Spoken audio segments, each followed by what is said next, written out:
Halo, berjumpa lagi dengan saya, Abem, di Pusat Tutorial Desain Gratis asastudio.org. Kali ini saya akan membahas sistem. Apa itu sistem? Jika Anda ingin mempelajari bahasa program tertentu, misalnya Java, JavaScript, PHP, Visual Basic, dan banyak lagi bahasa pemrograman yang ada saat ini.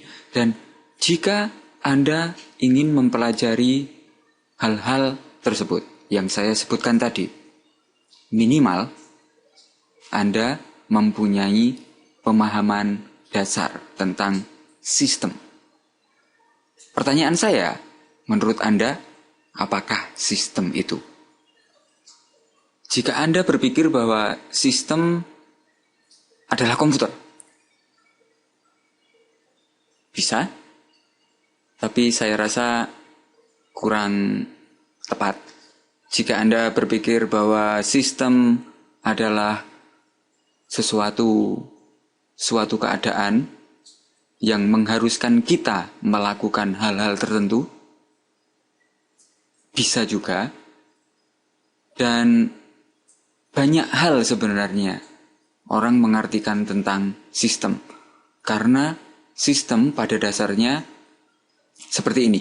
Saya di sini tidak akan memberikan sebuah definisi atau mencoba memberikan beberapa penjelasan atau deskripsi tentang sistem, tapi saya hanya mencoba menunjukkan bahwa sistem itu seperti ini. Dan selanjutnya Anda harus mencoba mengartikan tentang sistem tersebut. Dan di pengantar saya hanya memberikan satu PR untuk Anda. Apakah menurut Anda sistem itu? Dan video selanjutnya saya akan mencoba membuka tentang sistem. Oke, sampai jumpa di video selanjutnya. Salam.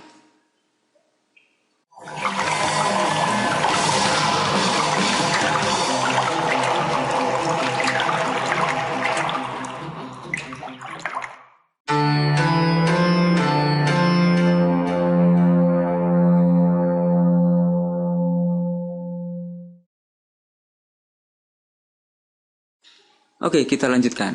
Dan saya sudah mempunyai kata semacam ini. Dan jika saya menambahkan satu lagi. Di sini saya mempunyai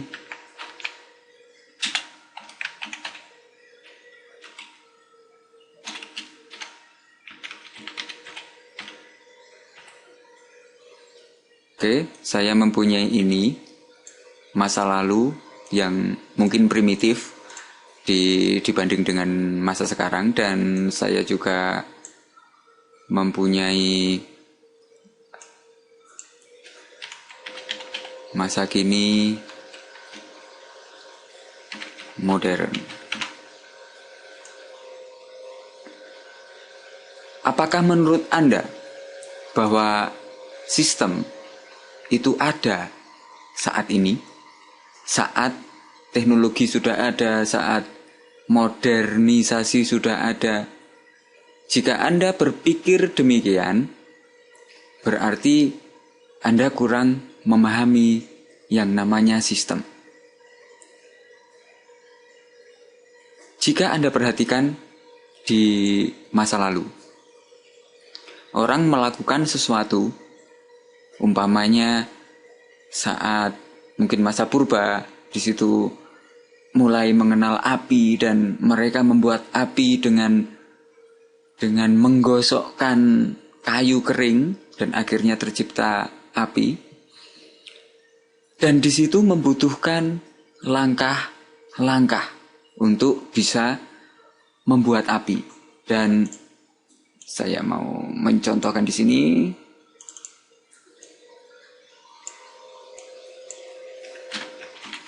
membuat api. Oke, dan di sini mungkin mencari kayu kering. Mungkin semacam itu. Dan oke. Lalu kedua,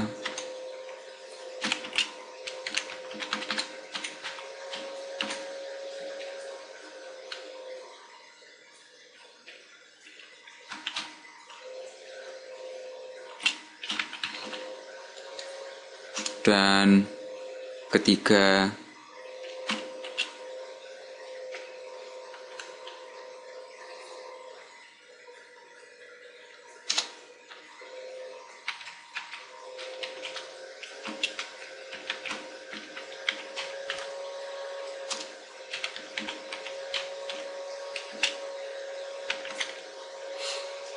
oke. Di sini saya mempunyai beberapa informasi semacam ini. Jika masa lalu, oke, mungkin saya memberikan ini. Orang membuat api dengan menggunakan kayu. Seperti ini. Dan pertama, orang mencari kayu, lalu menggosokkan kayu tersebut, dan beberapa lama kemudian muncullah api, mulai muncul api, bara api. Dan jika masa kini, oke, saya mau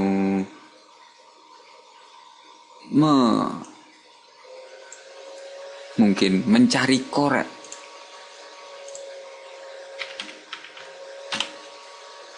Dan oke, saya letakkan di sini. Mungkin mencari korek. Dan jika tidak ada korek,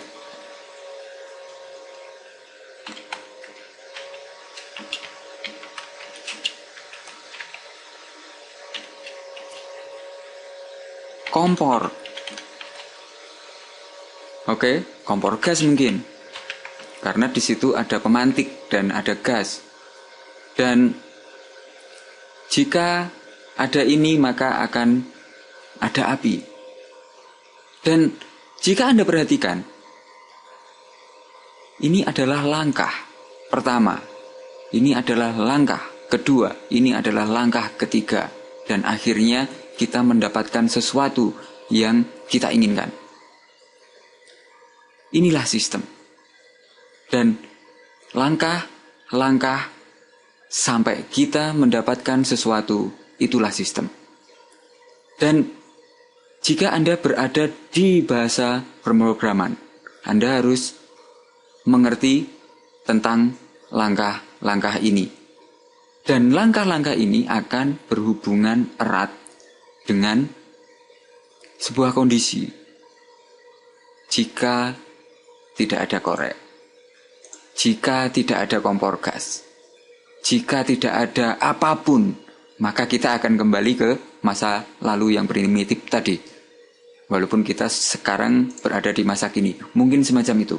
Dan selanjutnya saya akan mencoba menjelaskan di sebuah bahasa pemrograman, mungkin JavaScript, PHP, atau yang lainnya. Sampai jumpa di tutorial selanjutnya. Salam.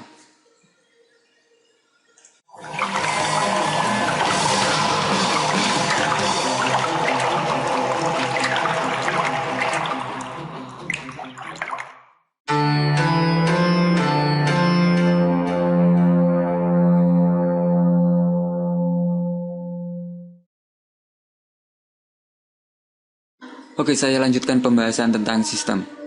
Dan sekarang saya akan mencoba menunjukkan sebuah sistem di sesuatu yang mungkin sudah kita kenal, yaitu komputer.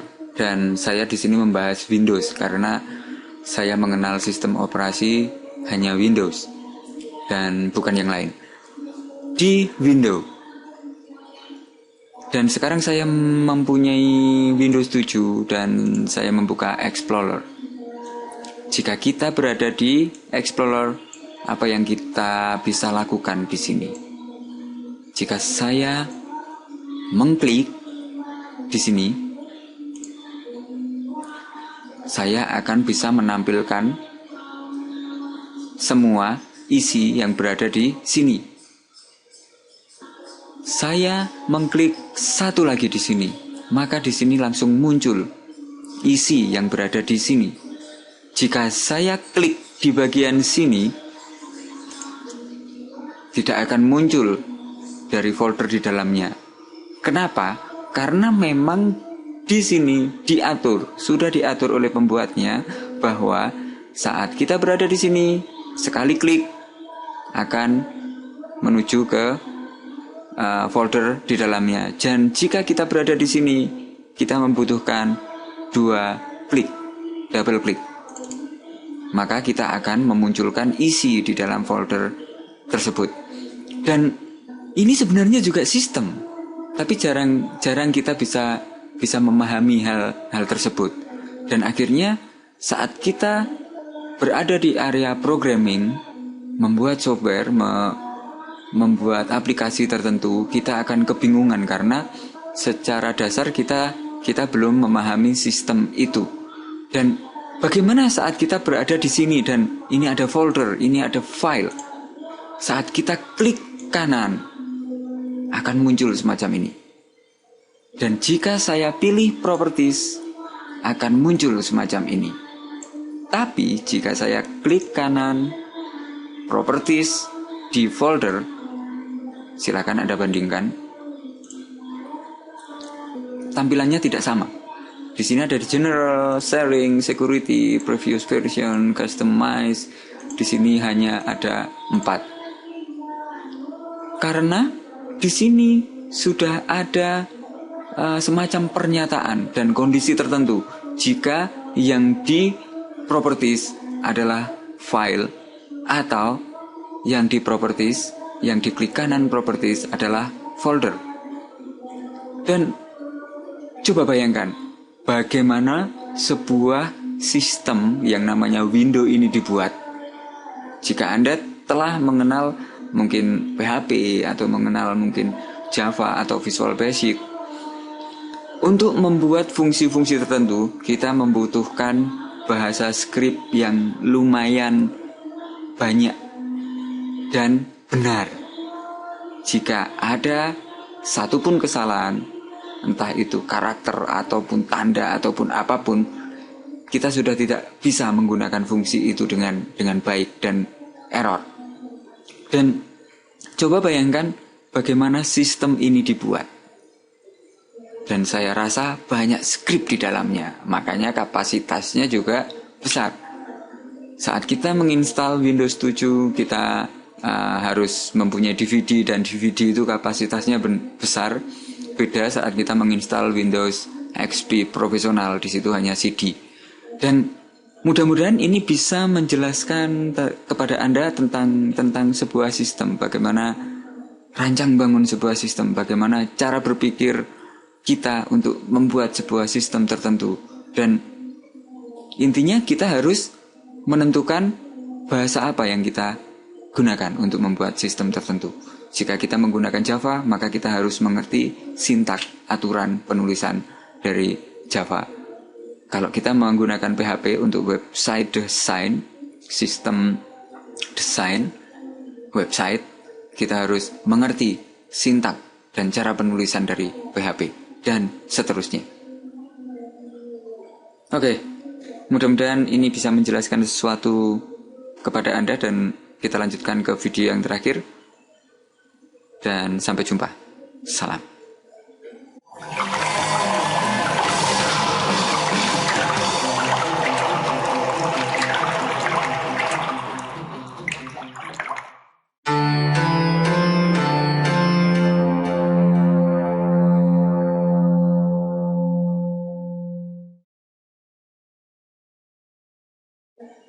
Dan di bahasa pemrograman, dan ini contoh yang yang sudah saya kenal, saat kita menggunakan JavaScript, kita membutuhkan tanda semacam ini.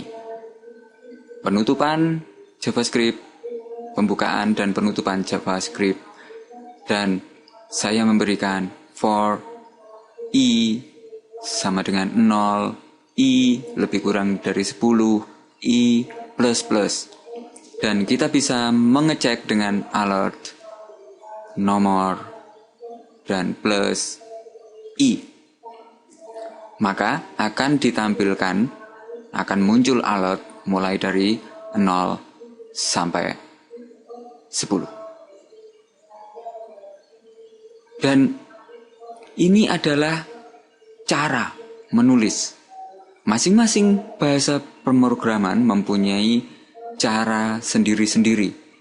Dan biasanya banyak orang menyebutnya sintak. Kita bisa menggunakan beberapa fungsi tertentu yang sudah diletakkan di sebuah bahasa pemrograman. Cara-cara ini harus kita ikuti. Jika kita tidak mau mengikuti, maka saya rasa kita tidak dapat menggunakan bahasa pemrograman yang bersangkutan. Dan demikian halnya dengan PHP. Ini adalah kode script yang hasilnya sama dengan JavaScript, dengan Java, ini hasilnya sama. Tapi jika Anda perhatikan, saat kita berada di PHP, kita harus menentukan bahwa ini adalah script PHP. Satu, kita harus memberikan tanda semacam ini, tanda tanya PHP, dan ditutup dengan tanda tanya, lalu tanda semacam ini. Dan di for hampir sama, hanya saja di PHP kita membutuhkan variabel dengan tanda $. Dan di PHP kita membutuhkan tanda $, untuk menandai bahwa karakter ini sebagai variabel. Intinya seperti itu. Dan di JavaScript kita bisa meniadakan. Dan jika saya memberikan semacam ini, dan di sini kita tidak bisa menggunakan alert lagi, tapi kita menggunakan echo. Dan jika saya menuliskan seperti ini, maka akan ditampilkan nomor 0 sampai 10. Dan di Java pun demikian. Dan cara penulisannya berbeda. Oke, mudah-mudahan Anda bisa memahami ini. Dan sebelum Anda mempelajari bahasa pemrograman tertentu, dan saya rasa hampir sama semua jenis bahasa pemrograman, karena basicnya mereka berusaha memberikan fungsi-fungsi tertentu kepada komponen-komponen yang sudah diletakkan di dalam sebuah aplikasi, di dalam sebuah project. Intinya seperti itu. Dan kita harus mengenal fungsi-fungsi yang ada di sebuah bahasa pemrograman. Jadi jika Anda menginginkan belajar mungkin PHP, silakan cari yang dasar dulu jika memang Anda baru mengenal PHP. Karena di dasar akan dikenalkan fungsi-fungsi dasar, fungsi-fungsi yang ada di dalam PHP, dan juga cara penulisan dan banyak hal.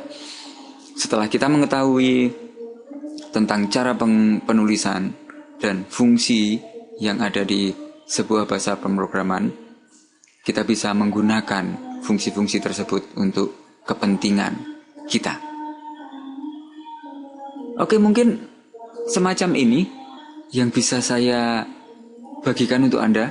Dan jika Anda ingin mempelajari bahasa pemrograman, Anda harus mengerti bahwa semua jenis bahasa pemrograman adalah logika. Jadi Anda harus mencoba menggunakan logika. Di situ selalu ada urutan langkah sampai pada tujuan akhir. Umpamanya ada fungsi upload.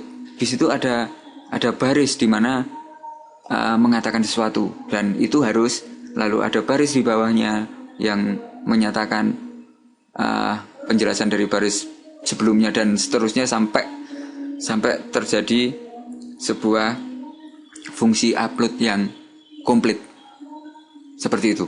Dan oke, mungkin sekian penjelasan tentang dasar sistem, dan silakan cek di asastudio.org karena saya akan menambahkan banyak tutorial di situ. Oke, sampai jumpa di lain tutorial. Salam.